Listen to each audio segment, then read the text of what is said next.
It is 8:32.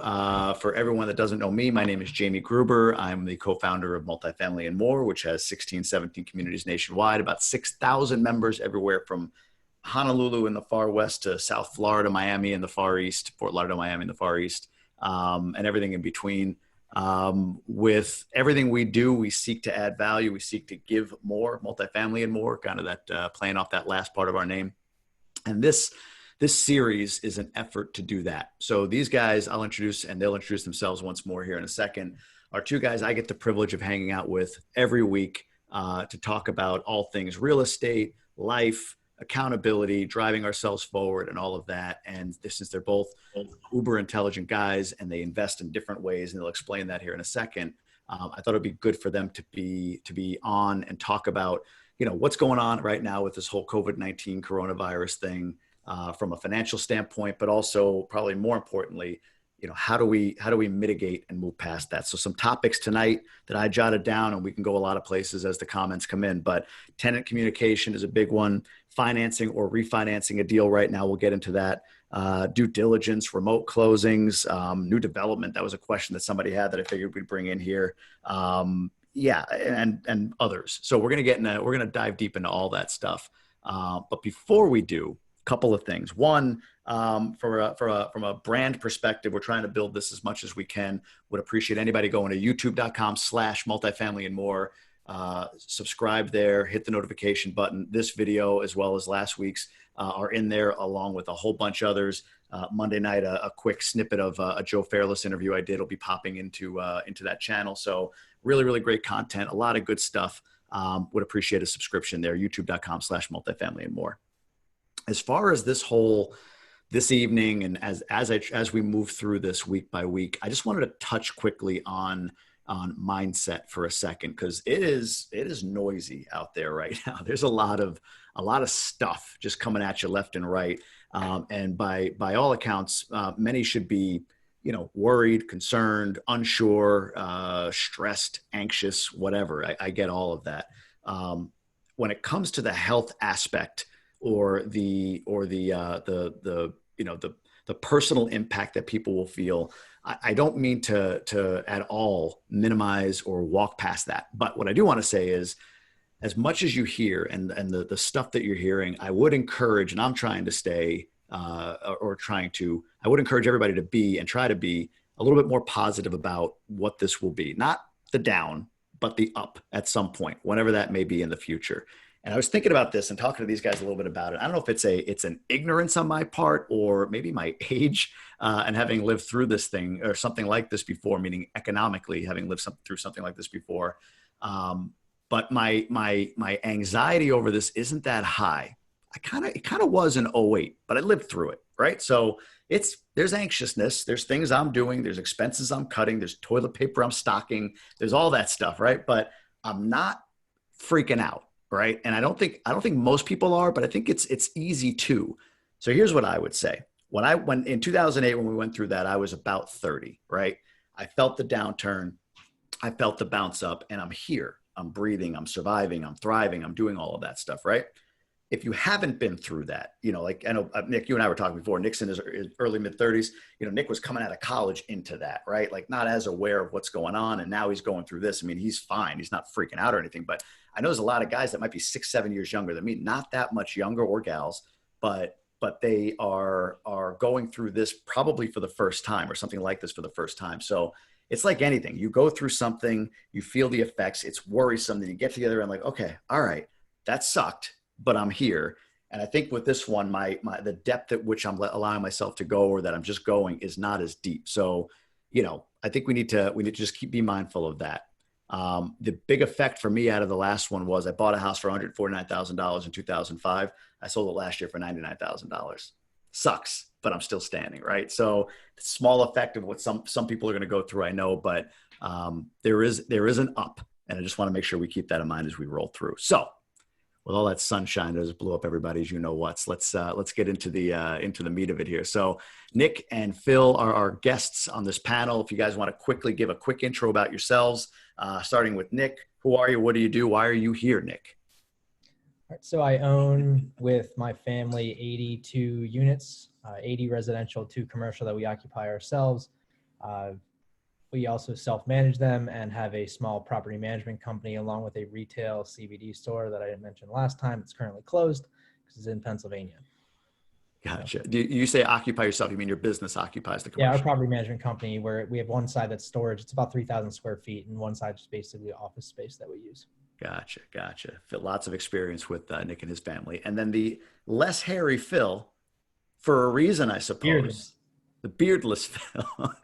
What's the reason you're beardless, Phil? I'm trying to be coronavirus compliant. Is that That's a what it regulation? is? No. Not really. I had quite the playoff beard going, and I said I wasn't going to shave it until we closed on this deal, and we'll see whether the closing on the deal is a good thing or a bad thing. I think it's a good thing. But we made that happen last week after our last get together with this group. So I'm actually sitting in the leasing office right now, which is pretty sweet. Yeah. What's cool is live in. I forgot about that. Yeah, man. Yeah. What size deal was it again? 104 units. 104, 103 because you take one. Well, it's okay. Yeah, the leasing office is the 4th. You're right.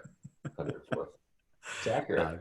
Yeah, I'm just kidding. But I think it's gonna be a good discussion because, like we talked earlier, you've already put some mitigation strategies in with just a large or a syndication, right? Like you've got some things that you're doing to mitigate against a potential recession or depression or whatever this is going to be. You're already doing things along those lines, so that's pretty cool. So, all right. I thought of another idea today that I'm implementing tomorrow, because yesterday I woke up to the men in hazmat suits carting the lady that stays above where I'm staying out. So that wasn't good. Beautiful. You word on that? Yeah. Any word? Anything new? They have her self-quarantining, waiting for the test results. And by self-quarantining, I mean there's 3 other people that live up there with her. So, I was going to say, gotcha. So she's upstairs from you right now. Literally right there. Yeah. It's pretty sweet. She hears you talking about you. Most likely. No, her TV's on too high. So that got me to thinking about, the common areas in the hallways and everything. So we have a front door. So each building's a pod of 8. So 4 down, 4 up.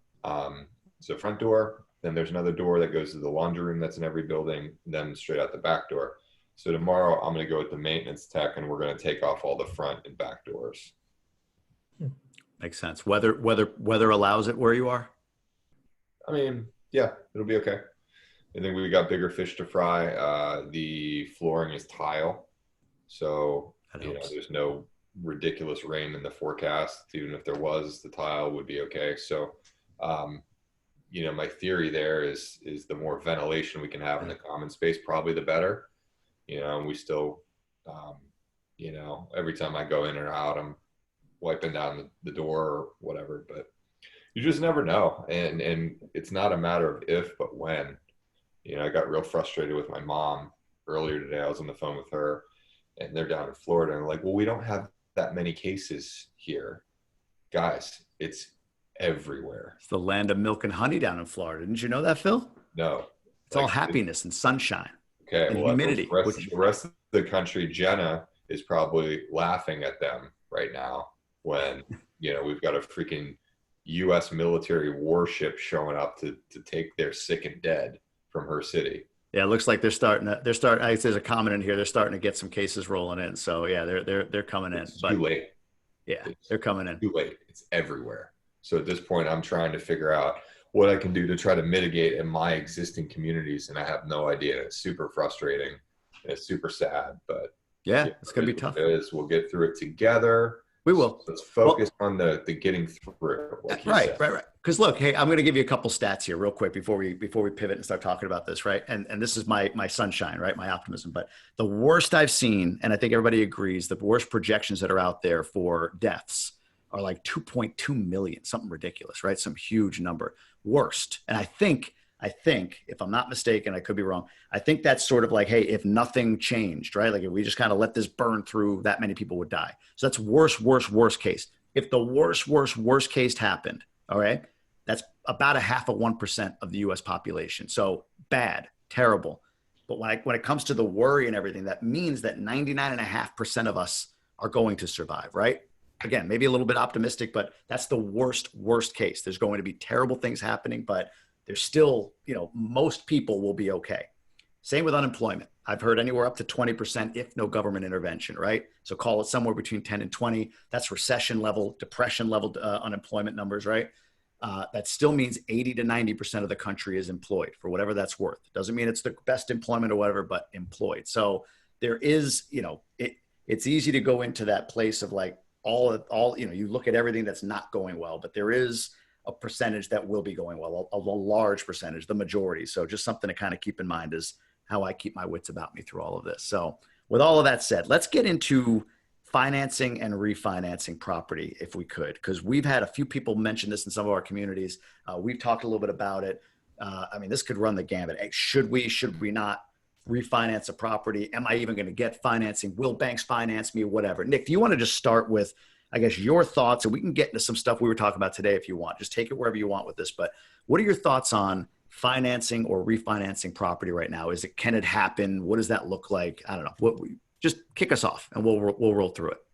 Yeah. So right now we have one of our single family homes. So we own, I think 12 single family homes, a bunch of 2 units, 3 units, 4 units, 5 units, 8 unit, and a 22 unit, just kind of a depth of our portfolio. And one of our single family homes is under contract to sell that we're 1031ing into, which is a deferred tax strategy, into a 4 unit right now. And we also have 2 that's under agreement. We also have 2 properties that we're refinancing to do cash out refis to expand. They're all with local banks. I think from a local bank standpoint, you're going to have a little bit more flexibility. Lending in itself opened up more. There's less reserves that they have to keep as of, I believe, Friday. Is that correct, Phil? Sorry, was that? The reserves are lowered. They were lowered on Friday. The 10% reserves that they March 26th. So it's okay. coming up. So as of March 26th, local banks, they originally have to hold 10% of their lended amounts in deposits, and now that's going to 0. So there's going to be a good capacity for them to expand and give out more loans. However, they might be raising their interest rate just because of the risks involved with lending to more people. And I think it's a good idea if you can get loans through right now to refinance and to purchase, but there's a lot of uncertainty with what the market's going to look like in 6 to 8 weeks with people who aren't prepared to weather the storm. So there might be more deals. So it really is dependent on what you're looking at, but I think lending is going to continue. I think if you can refinance and do a cash out with low interest rates to do it, you get more cash on hand if you can. Okay, just to educate, and Phil, I'll get your thoughts on this as well. Financing, refinancing at the large multifamily level. Can you explain a little bit more for those that may not be familiar with this fractional reserving? I didn't know the term. You guys told me the term. You said 10% of deposits. What's that? I didn't want to get into this because I think we're a little bit beyond our. No. I just want to be able to explain, like, because Nick said, 10% and now to 0. So they can lend more. It really well after what meltdown was it? I can't remember if it was Dodd-Frank or what the last regulation was that they put in place that they had to maintain a certain amount of reserves, and now they just, thank you. Mitchell has concurred with me that it was Dodd-Frank. That they instituted, hey, you guys can't lend fractionally to freaking 0, but they just changed it back, I guess, for the short term. So that's kind of scary. The only caveat I got to what Nick is saying is there's, it's not really, not like I disagree with him, just kind of like additional is, especially in the residential space, I see all over my Facebook of people saying, oh, the interest rate's 0 now, we're going to get a great loan. Not necessarily. The lenders are freaking out. On the residential side, they're inundated with more purchase loans and refinances than they know what to do with. Simple supply and demand. They're trying to basically do as much as they can, but they're tapped out. So they're not processing as many refis, if at all. In the purchase loans, the interest rate's going up because there's such a high demand for them, and they can. The commercial space is a little bit different. We closed this deal on Tuesday, thank goodness, because Wednesday, the lender that we went with changed the terms on a couple of dozen similar borrowers that have yet to to close on other large apartment buildings. They went from a 4.65% interest rate to 5.5%. They went from 80% of purchase price to 70 or 75 overnight. And they can do it because they're the bank. And he who has the gold gets to make the rules. So it's a very scary environment. What I would say, is not to be in a rush to do anything with financing right now. I think that, rushing to a lender and trying to push something through, if you got it through in the last 2 weeks, you did great. If you didn't, I would probably pump the brakes on it unless you had some sort of an event that you really got to get it pushed through.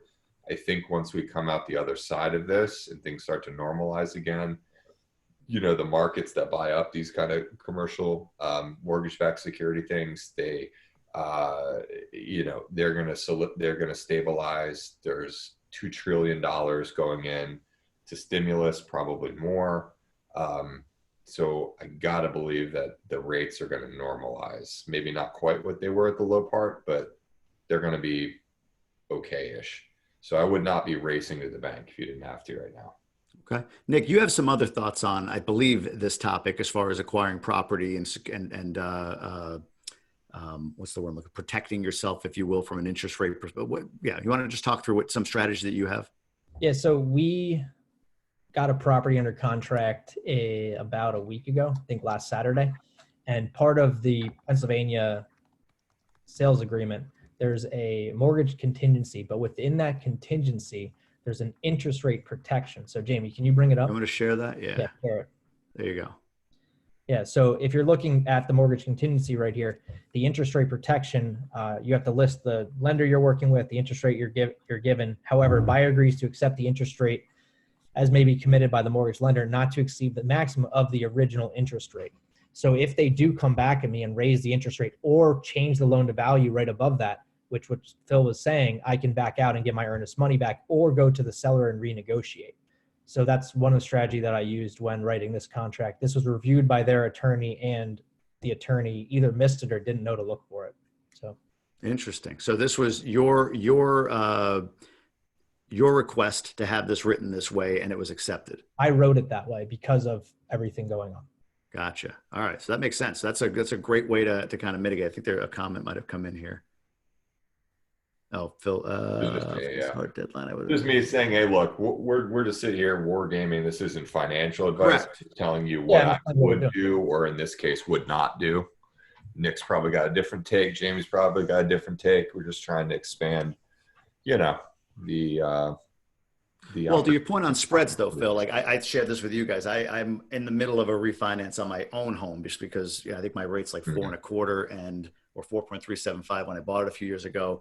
And, a few weeks ago, I got a rate lock at 3.375. So I messaged, again, my own thing. I messaged my mortgage broker, just like, hey man, how are things looking? He's like, you are the luckiest man in the refinance world right now, because I'm quoting around 5% at this point. So banks are getting nervous, spreads are going up in the commercial world, loan to value is coming down a bit. I think you're starting to see that already. So it's definitely out there. So I agree. I think running to refi right now, like we have a refi on a commercial property that we were ready to go. And I messaged my mortgage guy. We have a term sheet at 3.6%.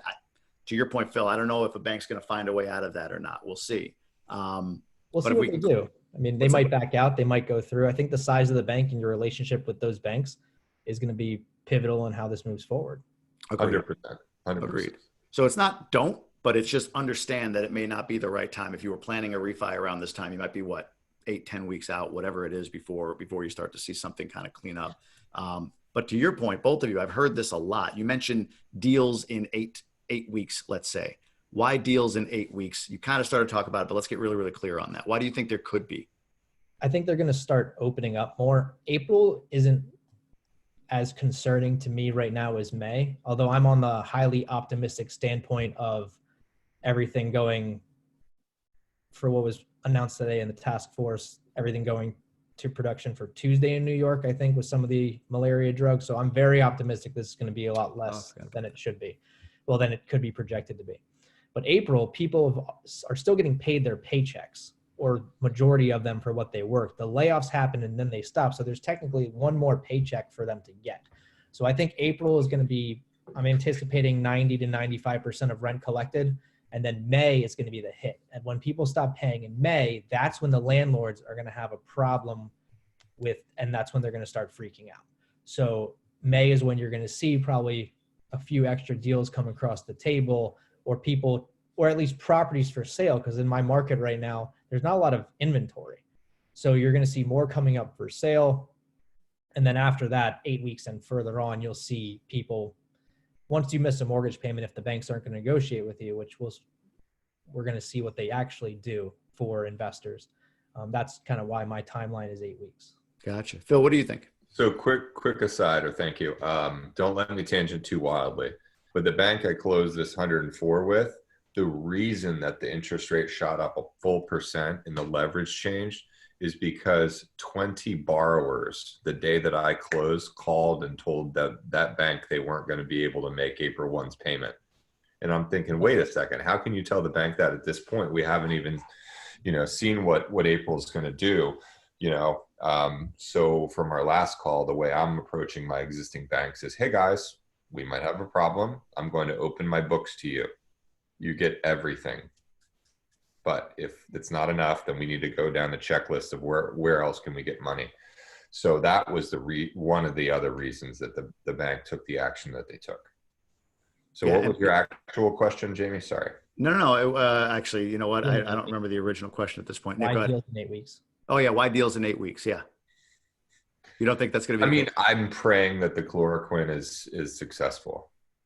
I don't think anyone doesn't want it to be. Right? No, I really want it to be successful. Yeah. I told Jamie and Nick and our other buddies that, if we stamp this thing out here in the next couple of weeks, this drug's successful, and we avoid this bullet, that I'll wear a tinfoil hat to all of our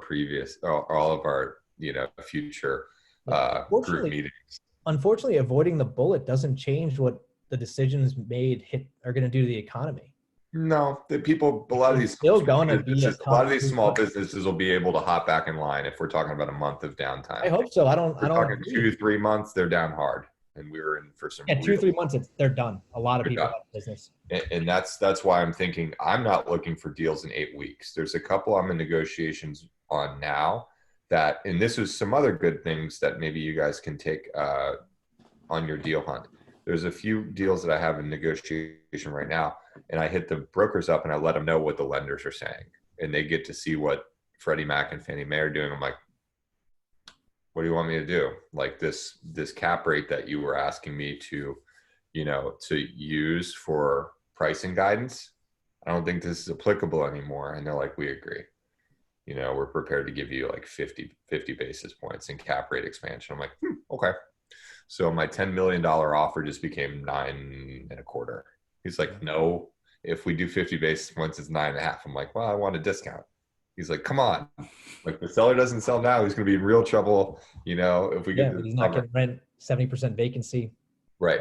So what I'm doing is I'm contracting a couple of relatively big deals before everything what I believe is going to happen. I believe we're in for like a total shutdown, but I'm hoping I'm wrong. I'm going to contract these deals with mega contingencies like Nick was alluding to here. Interest rate, due diligence, lender, just all sorts of contingencies, right? And I'm hoping that by the time we get through the 45-ish day of LOI, purchase and sale agreement, that'll burn a couple of weeks right there. We go under agreement, and I'm doing the financial due diligence again, hoping everything is coming out of it. Comes time to do my physical, if it's safe to do so, we're not putting people at risk, we're going to do so, and I'll see what we got. If not, then obviously I bail. But I'm hoping that obviously everything goes well. We can go in there and do the physical due diligence, that I was able to negotiate a price based on a little bit of fear now, and that the time I actually have to execute on the thing, the situation has changed for the better. And my loan's not 5.5%; it's like 4%. Mm-hmm. I get that. So, Nick, what's your quote from the Oracle? Because I think that's exactly what from Warren Buffett. I think that's exactly what Phil's alluding to. It's something like, when people are greedy, be scared, and when people are scared, be greedy. something like that. So Phil, that's exactly it. So here's just summarizing a little bit of what I'm hearing from both of you is, Nick, I think you're more doing like a projection of, hey, look, April, fair point. Payments are coming in, people are getting paid, they can pay their rent, but you get into May, you start to have a higher degree of delinquency. And in that month is when you start to see owners who aren't reserved just listing and selling their property, right? Trying to get rid of it, fire sailing. So that's why deals come up. Phil, your point is, hey, I'm hunting now. And I'm going to, and this is just using the quote, I'm going to apply the fear back on those and, be greedy, I guess you could say, with trying to get the best deal possible for me right now. Because, hey, there's a old poker saying, you might know it, like it's immoral to let a sucker keep his money. Is that kind of what you're thinking? No, I mean, that's not really the same concept. So you're talking about my poker quote. You can shear a sheep many times. You can skin him only once. There you go. Something that came up in GoBundance earlier today, and it's a great point, is a lot of these business owners, which also include real estate owners that are older, baby boomers, they're not going to want to rebuild. So you're in for, yes, Mitchell's Mitch got it. Yeah, Rounders quote. Yeah. There's going to be a lot of opportunity for creative financing. If you can put together a little bit of capital, there's absolutely going to be opportunities to go and put the pieces back together. There's some pretty nice margins on the other side of this. I love it. As a humanitarian, I hate to look at it that way, but it is reality. Dude. Yeah, it is what it is, right? Like Nick last month shared a strategy around escrow and meaning don't, because at the end of the day, and I think Nick, you shared last month, like, hey, look, we've looked at our business, we've decided we're not paying taxes through the end of the year. I don't know if that's still in place or whatever. Not in the year, just they're due April 5th for city taxes, and that's the 2% discount we get. So they're actually not due till July. We typically pay at 2% discount, but because we're not escrowing, the banks aren't going to necessarily know that we're not paying that payment. So we're going to delay that, hold more cash on hand, and then come July, kind of make the decision. But even if we don't pay in July, they're due by the end of the year with the 10% penalty. Given the circumstances, we can probably negotiate that 10% penalty with the city if we had to. Yep. But if we were escrowing, we'd have to pay all those monthly tax requirements every month, and then the bank's going to know there's a problem. Yep, agreed. And so my point was going to be simply, I think that for me, I was telling you, I have 4 units in upstate New York where I'm from, or at least for a part of my life I'm from. And the total of the 2 mortgages is like $900, and 1 apartment rents for that. I have 3 filled, 1 vacant at the moment. I may have to sit on that for a little bit. I don't know if it's going to rent, but at least I can make my debt payment with 1 apartment's rent, and I can hoard the rest for taxes or whatever, or defer them. But yeah, I mean, there's some great strategies around some of this stuff. This question popped up in the group from Doug Benson, who's got 80 something units like you, Nick. I think his are mostly multifamily though. And it's come up quite a bit. In fact, we had a nice post in the Michigan group, I think it was today, with hey, here's the letter I'm thinking about sending to my tenants. What do you guys think? And it was a good letter. I thought it was really good. But the controversial part of it was, how proactive do I get with my tenants? And we started to talk about this last week, but I think people are starting to feel it. We may even talk about it next week, because I think people are really starting to feel like, what do I do here? So Nick, I'm going to start with you only because you talked about, this April probably not going to be as big a deal as potentially May, depending on what goes where. Mm-hmm. How proactive are you being with tenants around this stuff? What's the communication look like, or planning on the back end, whatever? What are your thoughts on tenant communication right now? So right now, talking with my brother and my dad about this, we've decided to not proactively talk to the tenants. We're proactively planning. However, we're going to just see what happens on the 6th as far as who doesn't pay.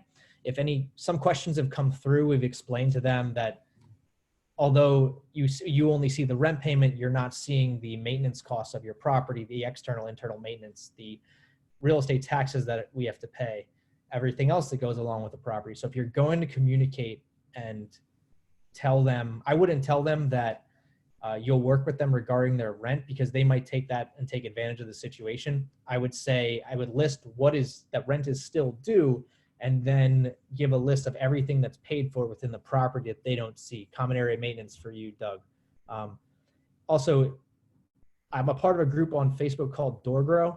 It's a property management company kind of coaching company, but it's free to be a part of their group. And there's been a lot of discussion of this, and there's been some sample letters that have gone out. I didn't mention to you guys before, but this guy, Jason Hull, runs it. And I get a lot of good advice for tenant communications and property maintenance and management from there, that I think it's a good resource, especially in times like this. So sample letters are going out through that group. Door Grow? Yeah, Door Grow. Door But Grow. we haven't sent any letters. We've told tenants that have asked that rent is still due. But I'll also, Douglas, if you weren't on last call, I would say map out who you think might have a problem. Like, I know our one tenant's a bartender. I know she's going to have a problem. But other tenants that have fixed incomes, I mean, nothing's really changing with them. So especially Section 8's coming through. So kind of see where your problems are going to be, rather than giving your fixed income tenants an opportunity to not pay. 100%. You know, it's an individual thing. So maybe I didn't tell you guys, did I talk about this last time? I don't think so. I think this came to me afterwards. So pretty much everything that I own, it's like a reposition of some sort. So obviously, being apartment property owners, we want to raise the rent always, right? Yeah. Do you agree? Cool. So, various projects are in different phases of that. If somebody does fall out, there's one property in particular I'm worried about. It's no subsidies, all working class people. It's like one of the cheapest buildings in the metro. So our pro forma rent's like $675, $700, and there's still people from the previous ownership that are like in the fours. So that's like, it's a really big jump. We're going to have trouble getting quite to pro forma, but the people that are like, 550, 600, how do we get them to 675, 700? They miss a couple months here. They miss April, May, June, however the case may be.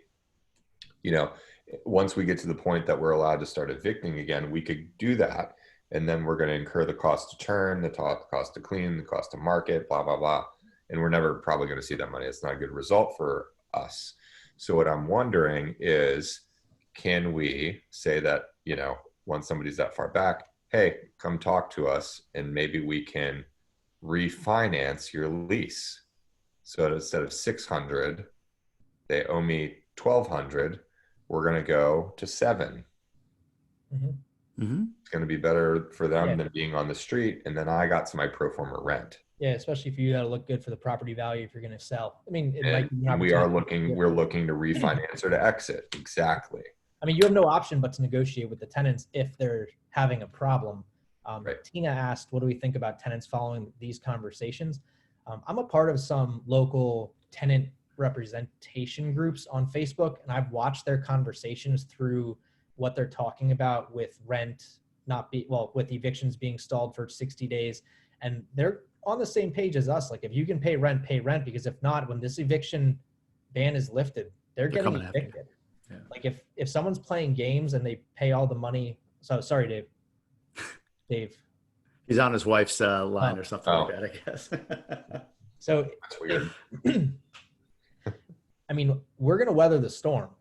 So at the end of this, if they're going to owe more money, they're losing their home. I don't think that's anyone's goal. So, and if everyone stops paying and we don't weather the storm, we're losing the home, then they're getting kicked out anyways. So if they want to stay, this is something that they also have to bear. I mean, I agree with Phil's negotiation tactic that if someone does fall behind and say unemployment takes a couple of weeks to kick in with the new benefits, if they ever vote and agree on something because they turned it down today, it's going to take time to get that money. So negotiate with your tenant to take a longer term and a higher rent for that term. So if they fell back 1 month, you can't evict them. So you might as well raise their rent for $100 the next month for the next year and sign a new lease. And then once this eviction stall is up, then go to court and deal with it legally that way. I mean, evictions are expensive. Tenant turns are expensive. If we got somebody that's interested in staying, hell, I can't speak for my partners, but I'd waive the late fees if we were waiting on the stimulus or the you have to. You got to be a human about this. Yeah. That makes sense. Phil, let's talk for a second real quick, if we could, about a big deal that you just closed, and you to the extent you want to get into it, however detailed you want to be. But what are some things you're thinking about? So let me take this a step back. The tone of everything we're talking about is get through. And I go back to Neil Bawa. We interviewed him a couple months ago, and he was funny. He was talking about there's no recession coming unless there's a black swan event. Well, guess what? It's black as my shirt, right? So here we are. And his point is, if we enter a recession, all bets are off as far as in your world, Phil, distributions, right? Like investors, like don't expect me to give you any return in a recession. My goal changes to protecting your money. That's all I'm supposed to do in a recession. And then at some point I'm going to give you a return. I'm at the double up or whatever, but in the time that we're in that, whatever it is, 3 months, 6 months, whatever it might be, protect your money. That's it. There's no disbursements, or don't expect them at least. And to Nick's point, I think it's kind of in the same vein of like, hey, tax man, don't expect me to kind of come to your door right away, or even utilities may have to kind of hold off a little bit here, right? Like, yeah, those are done. Correct. So Phil, you want to talk about, you just bought 100 and something unit property, 103 with you in it. And then, freaking guy.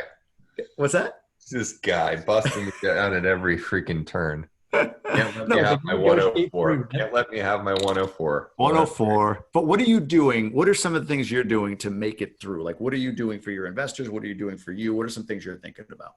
So I'm playing defense hard. Like I said, nobody asked for this. This wasn't the environment that we underwrote the deal in. Would this deal be able to be negotiated better 6 months from now? Maybe.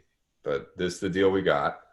And I think it's really important in this business to operate with integrity.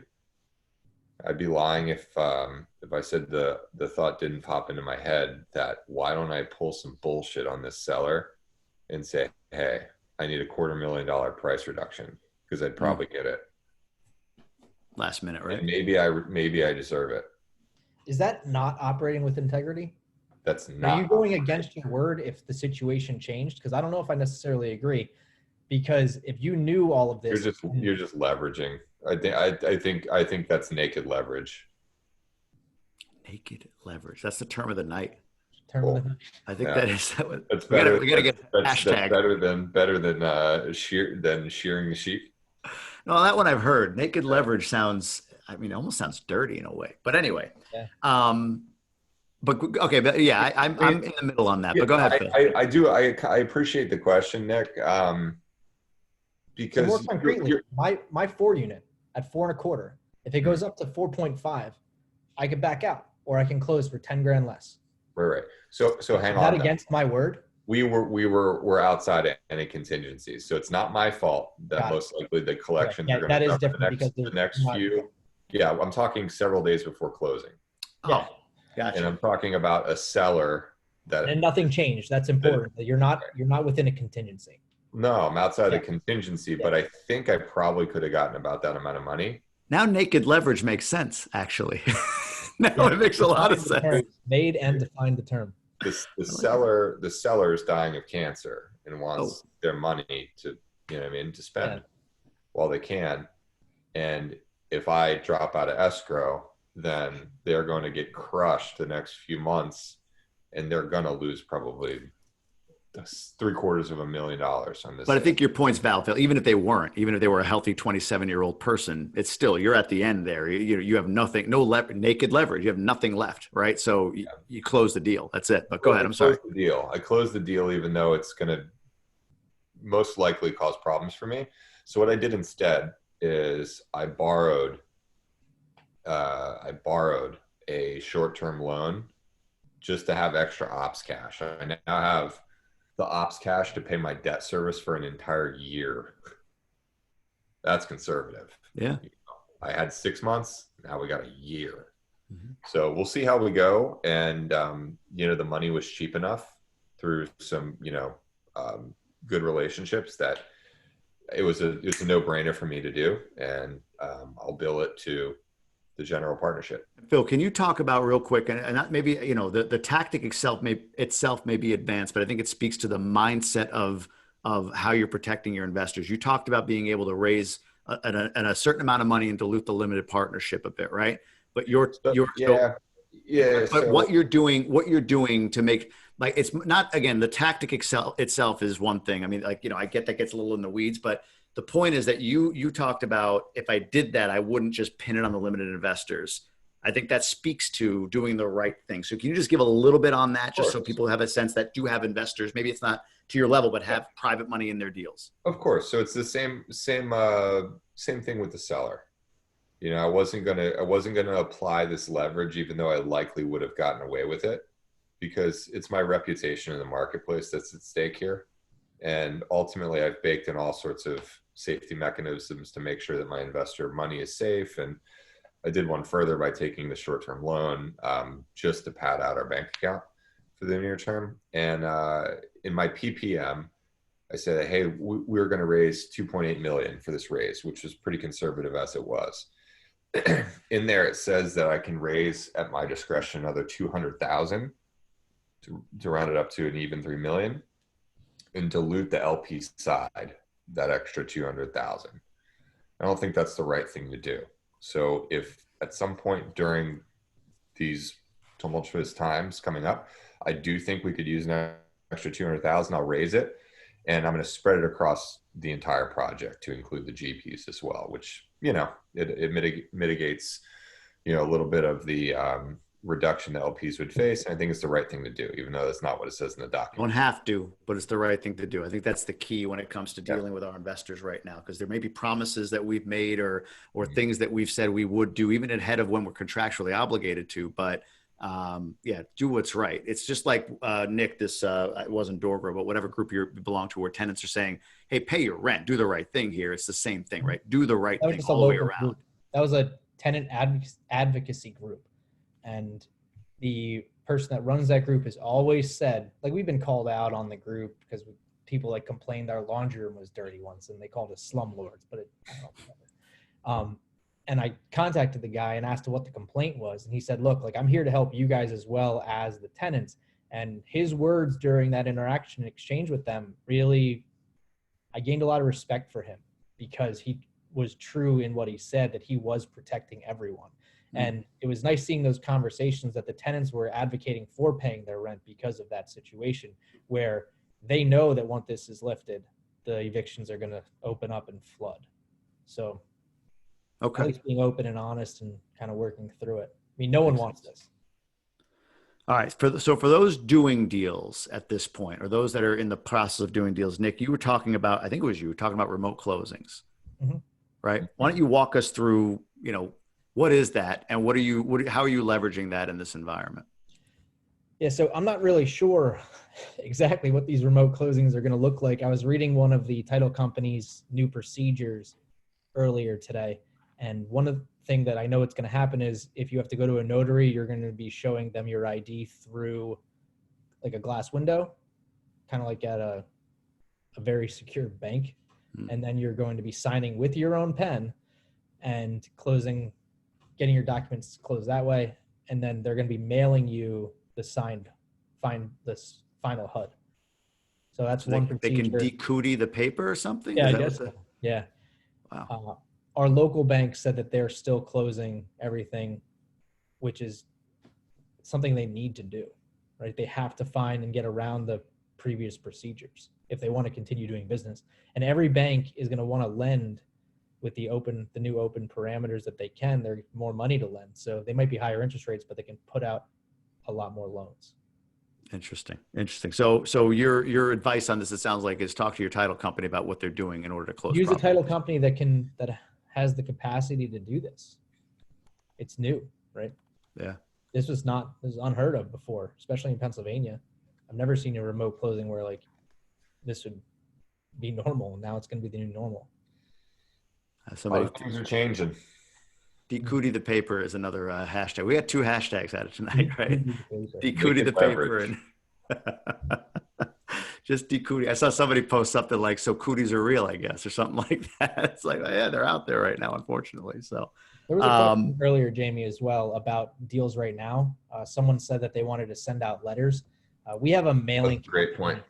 Yeah, we have a mailing campaign that happens right now. They got sent out the previous Saturday and this Saturday. And as the calls came through, I got 3 calls this week. I usually get 10. So I've gotten less calls. They wanted me to come to meet them at their house. And the more I thought about it, the more I didn't want to do it. So if you're going to go see a 4-unit right now, before this is stable, I think the deals are going to be more plentiful coming up rather than now. So I would hold off on that personally. I kind of regret a little bit sending out the couple hundred we sent out on Saturday. But hindsight's 2020 on that. I would have held them out longer. So I would wait probably a couple weeks to see and hit them at the right time, probably in the May timeframe when their rent is going to be more impacted. Phil, you had an opinion on this. It sounded like anything to add, or? Yeah, for sure. I think it's unethical to be doing physical due diligence right now, like terribly. So, you know, like I said, I'm writing those few LOI, PSAs, whatever, but I'm not setting foot in those buildings while we're doing this thing. I mean, for everyone's safety. And I feel bad for people that are like within due diligence timelines now. I would say either get an extension or drop them. You know, I'm thinking of the building that I'm in right now, the 104, Jamie. You count when you have a live-in like house hack and you have a 4-unit that I house hacked the 104 unit. Yeah. Take that, Brandon Turner. I didn't catch that. You guys, what was about the 4-unit? What was it? If you have a live-in 4-unit that you house hack, right? You count. You say you have a 4-unit that you live in. You don't have a 3-unit. Oh, yeah. I have a 104-unit house hack. Fair enough. I just wanted to give him stuff. Yeah, go ahead. Good point. I was giving it back to you, and I saw that you were reading a comment. I was like, "This isn't landing at all." I was over here reading, so I didn't catch what was said. Bad panel TV. They're going to turn freaking CNN back on any second. What I was saying is, I don't. In this building, I've got 3 or 4 people that are undergoing chemo right now. Like, who knows how many like asthmatics and COPD people and diabetics and people over 60. I don't think you should be going in people's stuff right now. You know, maybe that's wrong from the business perspective, but I just don't think you should be doing it. No, that makes sense. If you got a contract, try to get an extension until this stuff blows over. Hey, how about this question about disaster relief funds from Tim from the government for landlords who may have trouble covering bills due to some tenants being unable to pay rent? SBA in Michigan has heard of such things. So SBA loan, like I don't know. What do you guys think on this? Yeah, we've already applied. For what? I don't know. I don't do paperwork. You know that. I got some people on my team that do paperwork. Yeah, there he goes. Mitchell. I like this guy. I like this Mitchell guy. He's Mitch is good with everything, verifying stuff that I'm randomly spouting out. It's the SBA loan, I think, right? Yeah, they put out a $2 million SBA loan, up to $2 million SBA loan that you can get for 3% interest or something like that. So here's the sticking points, and nobody really knows yet. Up to $25K, it's basically a signature loan. Over $25K, if you have collateral, you must pledge it. Real estate is collateral. Here's the thing. Most of your mortgages, there's a thing saying no subordination, that you can't put any additional debt, any junior debt on the thing. Without their approval. So there was quite the thread of abundance going back and forth with some lenders, some operators, and what are people going to do? At the end of the day, you're like, bank, either I can take this great money and like try to get back on track here, because some of it's authorized. I can pay you with it. Or you could tell me to freaking go climb a tree and you don't get your money. I don't know how that conversation goes. Nobody does. But yeah, 3.75%, 30-year AM, up to $25K per entity is basically a glorified signature loan. $25K or more, you have to show additional like distress or hardship, and you have to pledge the collateral if you have it. So every project that I have, I'm absolutely applying and seeing what we get. If there's true need, we'll use it. If not, we probably won't, again, because that's what pisses me off about the government, and do not let me go too far on this jag. But it's like everyone that's on this call, we're freaking smart and resourceful. We wouldn't be spending our Sunday night doing this shit. We're going to figure it out. Money helps. Real cheap money helps. But this should be going directly to the people that they can't pay us. Like, the money is ultimately going to find its way back to us anyway. Yeah, there's an issue with that, though, because then you're giving people loans that might not understand the parameters of what they're doing. I didn't say loan. I just mean just some kind of stimulus. Yeah, that's like, whatever. 25 grand every citizen is pretty outrageous, though. We're just gonna have increases in rent. No. 25 grand. No. I'm just talking about paying the rent. Got it. I'm saying they shouldn't be giving me, you, and Jamie 25K. They should be giving, my tenant $600 for rent, but not give it to them. Give it to you or me, because I worry when these checks go out, they're going to go to the wrong place. Agreed. And a certain segment of the population is just going to dig themselves deeper into a hole. There's a lot of ignorance out there about that. I've seen this posted, but people feeling like they've seen something online where rent isn't due. The government froze rent. You don't owe it anymore. Yeah. And no, there's polls or petitions. That's what it is. That right. They're petitioning the governor to do that. But even in those comments, I still see people saying, like, don't be an idiot, rent's due. Like, this isn't a news article. Right. Yep, exactly. So, but there is that ignorance out there. So I do think, going back, people that are communicating with their tenants, I think it makes sense to say something. I saw one guy put a great note together, like, hey, we're cleaning the common areas more. We're making sure you're safe. And if you need anything, let us know. If you have a special need, we'll be happy to help you out. As far as like, I'll go get you, toilet paper or a case of water or whatever. Really nice offer. But I think staying clear of broadcasting, like, hey, by the way, if you think the rent's not due, it is. Make sure you pay it. To me, that you handle that individually. So who knows? We'll see what happens there. What else was there that I wanted to cover here? Well, there was a question out there about new development, like whether or not anything with new development is doable at this point. But I think we talked about that briefly. Like, well, depending on what state you're in, maybe not, right? Like in PA, you can't really develop anything right now, can you? Yeah, and I can kill two birds with one stone with this. With the question just came up from Braden. He asked about, he has multiple vacants in 55 and older communities. Right now in Pennsylvania, you can't lease properties without getting a fine if you get caught, obviously. So part of that construction thing Governor Wolf sent out is you can't have construction. Everything got shut down. So new construction's done. As far as leasing and showing the units, technically that's not allowed. I mean, you do what you need to do, but depending on your state, you might not be able to even have the leasing office open. So that's also going to cause problems in 60 days.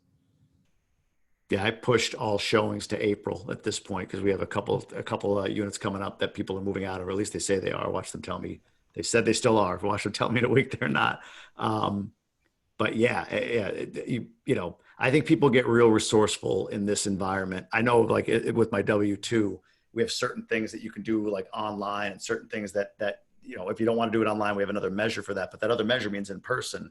And it's amazing to me how many people that, couldn't do it online before are suddenly doing it online, because the cooties we talked about are keeping people from doing things, they're making people a lot more resourceful. Right. So I think to Braden's point, I think you have to, do you have a younger relative, somebody that can help you with this, somebody else that, I can get in touch with to help you with e-signing this lease. Yeah. I think you have to go that route at this point to see how you can get folks into your units, because getting in person just it's not viable right now. It's not an option right now. It's not essential. But like you said, Nick, people are going to do what they're going to do. So yeah. And Dave's advice right below that, Brandon, is really good.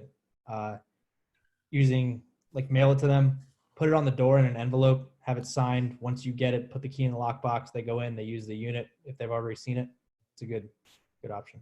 Yeah, I love Buildium for the e-sign, and they have a great e-sign. I know Nick's moved on from Buildium. We've had this discussion many times. Right, so we call it Spadium. He's got his own software out there. Use that folio. That's not accurate. We call it Spadium. It's that folio, aka Spadium. It's just the way it is. But all right. Well, we are about 4 minutes from the bottom of the hour, or from the 1 hour mark on this thing. And what I would ask for folks that are on and joining us, I would appreciate if you could either here or honestly on Facebook in any of our groups, or on your own page, and tag me if you would. Just what'd you get from this? Just kind of do a checkout. Throw it in the chat comments if you'd like, or throw it on Facebook and tag me. I'd love to see what you took from this. We're going to do it again for a couple more weeks. Same time, same place, same guys. Probably looking the same, I think, from here on out, unless Phil has superpowers to grow back. Phil's going to shave his head just like us. That would be cool. We go 3 bald, 3 different, like I got the pasty going. Nick's got that bronzed look. I'm single, guys. I can't be doing that. What the hell's that mean? You say we couldn't snag a woman in our current Y'all state? aren't looking like that.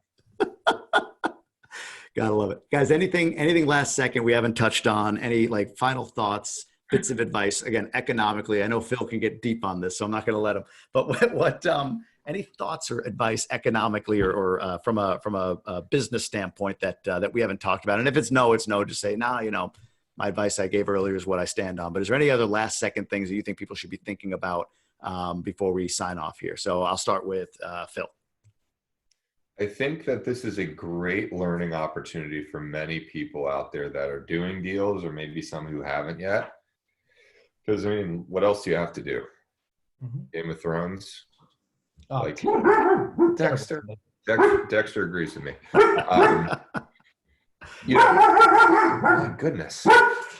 Should we go to Nick? Hang on. Yeah, come back to me. I don't think the owner of that property is going to be happy with him having a no, dog barking this late at night. terrible noise from the leasing office. Right. Go ahead, Nick. So as a small business owner, just kind of overall, I've always talked about and read about how you have to control your expenses and be aware of what you're spending. And it is real now. Like really lock down on what you're spending. There's opportunities and time to do it at your house. Still trying to meditate daily, but that's still not happening. So I don't know if it ever will, but I have to keep track of expenses and what's going out. And it's a great time to kind of really grasp where your income needs to be if you have tenants coming in and bills going out. It forces you all the way around. I want to touch on this quick. Dave Hall has a question about options besides normal evictions, if we can like rapid fire that in a sec. But I'll be honest with you, man, I'm going through my own personal budget and like, okay, this fee, I don't need that. This subscription, I don't need, like you do just start to get like, we've been very comfortable for a very long time and things have just been up and to the right. And, we knew a correction was coming. We hoped that it wouldn't be Black Swan, that it would just be, something financial or economic only, not a pandemic sweeping the world. But we knew something was going to come, but it does force you to kind of scrutinize your expenses. So Phil, before we finish your point, I'm curious about the options other than evictions. I don't know, cash for keys. Like, what do you guys think on that? Cash for keys. You can't take doors off anymore. They made that illegal. So. You Sounds like can't an old check Spade. utilities off, or I would. Yeah, cash for keys, but I don't know if they're gonna be able to find a new place. Like that's the problem too. If you don't evict them, that's it. No cash. Just say, hey, look, get out of here now, and they won't know that Dexter. They won't know that you're, delinquent or whatever. It's all falling Dogs apart. eating the leasing agent's snacks. Can't have that. Got it. Have them eating the fiddle faddle. Some fiddle faddle. Yeah. What was I talking about? Cash for keys, evictions, getting people out. Yeah. It's not the best thing to do for the next landlord, but if you can say, hey, look, if somebody who was talking about this recently, wasn't one of you guys, was it with the drug dealer? This is an interesting story. So somebody I was talking to, a duplex, the plumbing was just having terrible problems, waistline. So they cammed it and they found like just an unbelievable amount of hypodermic needles down the waistline. And there's 2 units. They didn't want to accuse one or the other. So they put up cameras and they saw over the next, few days that one had, rotating cast of visitors. They'd be in there for an hour or 2 and then they'd leave. So, this friend of mine, I can't remember who it was now, basically banged on the door and said, hey, you got 24 hours to get out. He goes, what are you talking about? He's like, you're in here dealing drugs. So either I call the police right now or you're out tomorrow. And I'm keeping your security deposit for the plumbing. And they left. So that's a fairly unusual circumstance. But if you've got, I guess, something that's a legal issue, you potentially could leverage that. That's not naked leverage. So Phil, you're saying get some hypodermic needles, shove them into your plumbing, and then accuse the guy so he leaves. Yeah, exactly. I get it. I get it. There's a couple more questions. Yeah. I think, right? Yeah, what we got here? So thank you, is really helpful. Curious what would be altered if you're doing repositioning. Perhaps we can discuss next week. I don't know how deep that you guys want to go with that. Just real ridiculous reserves. I just told you that I took a loan personally, basically general partnership, but me personally guaranteeing the thing to pad my ops expense, or I'm sorry, yeah, my debt service, ability to cover out to a year. That's insane. So what's most likely happening there is, if everything's clicking right along, we're using the ops funds to get ahead of draws, recouping with the bank. And once we've kind of cleared this weird kind of climate that we're in, then I'll just go ahead and pay that loan back. I pay a couple points on it and it was worthwhile. So I just say be very, very, very, very well capitalized. But yeah, we could get into repositions a little more next week, I guess. Yeah, I'll write that down. We'll do that as a takeaway. And then Nick, you want to touch this other one, 27, which Braden, I didn't know you were that young, man. That's amazing. 80 units, first downturn. He's trying to soak up as much as he can, but is getting lost in the noise. So as he says, besides here, multifamily and more, and you guys, what do you think? Who should he be listening to? Any advice on that, or just sort of shut it down and, focus on his own stuff? Like, I don't know, Nick, what are you doing? We'll get for both of you, but I'll start with you, Nick. What are you doing as far as that? Any names that you can reference, and or do you recommend against just listen to anything right now? So as far as learning kind of what's going on, they're not putting out enough information. They're not even releasing the unemployment numbers for Q2. They're trying to hold that back. So as far as anything anyone's saying, I don't know if anyone's going to be able to predict what happens economically from the current climate. I'm trying to stay positive and only reading positive, optimistic news, regardless of where it's from, honestly. On the left and the right, there's opportunity to see opportunistic views on both sides. So find something that keeps your mind positive. I would focus day to day. Right now, the only thing you can do is go day to day. My lender that I talked to on Friday told me that during the economic crisis in 2008, in the downturn, he didn't have a job for 3 years after that. And he said every day is the worst day of his life. So as long as you can get through every day and continue to focus on building your own business and finding new opportunities. If you have 80 units already and you're 27, I'm 33, probably have different stories, but we both found a way to build that in the economy that was building, right? But part of that is at certain points in that, if you look back on your development as a person and growing your own portfolio, you look at opportunities that you missed, right? So learn from those opportunities and see what the market was like back in 2011. If I knew what I knew now in 2009, 10, 11, we'd have 300-400 units. So I was talking to my brother today, and if we use our capital to weather the storm versus buy new properties, but back in 2011, I could have bought anything and used the BRRRR strategy to get my money out. So we could have had 100 units. We could buy 100 units in that type of environment. So I would just focus on day to day, keep your business floating, keep your business running, and look for deals and opportunities to BRRRR, but save your cash, because that's probably what I'm going to do right now. I love it. I just want to, before Phil, you chime in on that, I want to just make a couple of points. One, if you were to pull up my phone, or if I were to pull up my phone right now and start typing COR, one of the autofills would be coronavirus optimism. That's actually a search I've been doing, to your point, Nick, quite a bit. And you see, I forget the name of the drug, the malaria drug, like stuff about Chloroquine. that. What's it? Chloroquine? Chloroquine, I think. Chloroquine. I think you're right. You see things about that. You see things about, hey, here's some best case scenarios. This could still happen, right? You see things about just, there is positive stuff out there. I would go that route, because if you just pull up coronavirus, it's like, God, you just want to put your phone down. I don't watch the news. I don't have cable, so that helps me, but I would be that. And, well, actually, I'll get my other thoughts in a second. But Phil, what about you? As far as anyone you would listen to or not listen to, or what you would do, advice for our 27-year-old friend here? So I'd love it if you'd put this up in your group here, Jamie. But it was something, I haven't watched it yet, but sounds like Cardone is suspending distributions, and a bunch of chatter was saying that he sounds scared. And I mean, the stuff that he's doing is, it's not in my wheelhouse, so I'm not gonna pass judgment or anything like that. But his most Some recent of the stuff is, like, episode. out of it though. What's that? Some of the stuff is just out of it. Remember that call with Elena, his wife we had, Phil? There was like 20 people on the call, and she's like, if you don't have $5 million in the bank, you shouldn't be going out on Friday nights. That's right. It was funny. Yeah. I've been living a life of sin. But check out the latest Cardone, I guess, because apparently it's kind of hilarious in like not a nice way. Like it sounds like he's in trouble.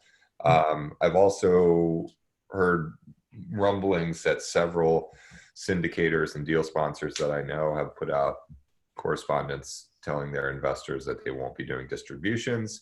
Same kind of idea with the bank. Why tell them that now? So anyway, Okay.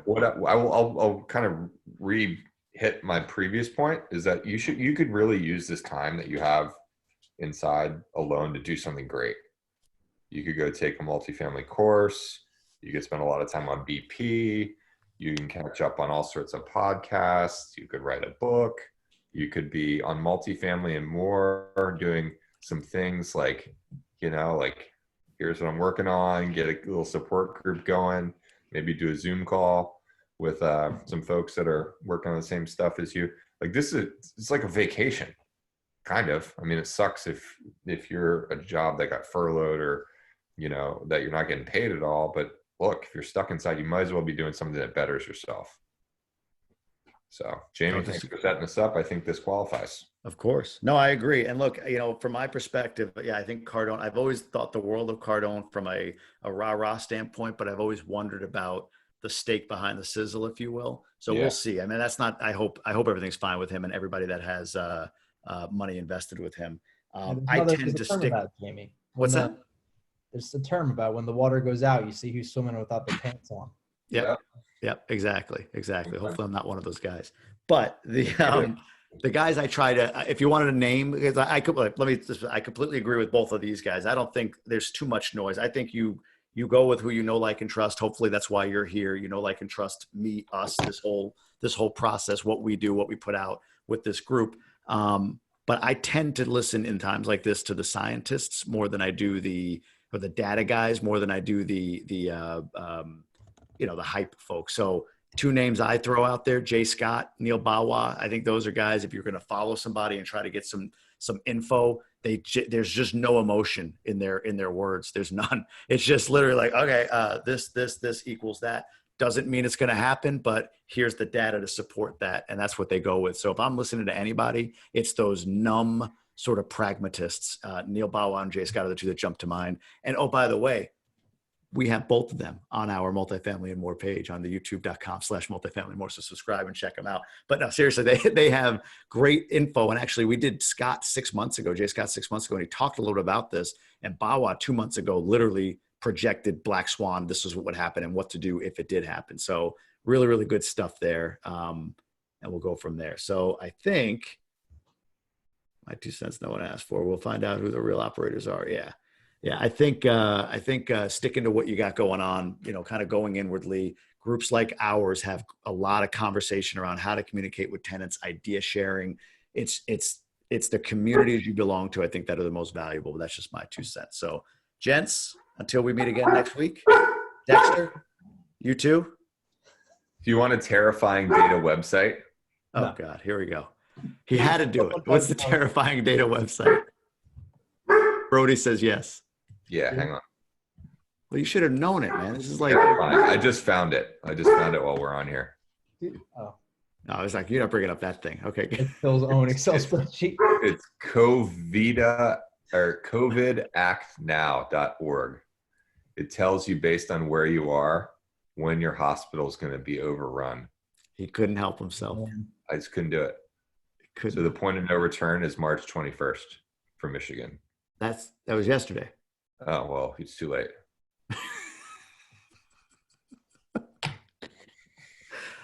Guys, I'll see you both tomorrow night. I'm ending this call before Phil gets too deep. Dude, I'm going to be up all night searching all 50 states now. He just stares at that spreadsheet. That's incorrect. I just know that Michigan is the lost cause. Let's check Pennsylvania.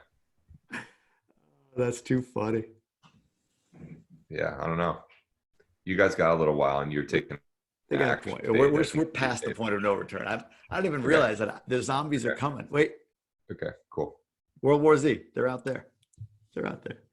All right, guys. I'll see them both. I'll see you guys both tomorrow night. Everyone, thanks for joining. Look for next week. Hope you can. You're actually same link, same registration. You can pop right back on here 8:30 next week, and we'll talk through more. Meantime, if any questions or thoughts, send them on to me. Any topics you want to talk about, happy to do it. And like I said, if you wouldn't mind just dropping a "What did you take away from this?" in a Facebook post in the group or on your own page and tag me, I'd appreciate that. And hope you all have a great night. So thanks all. Thanks, Jamie. See ya. All right, guys.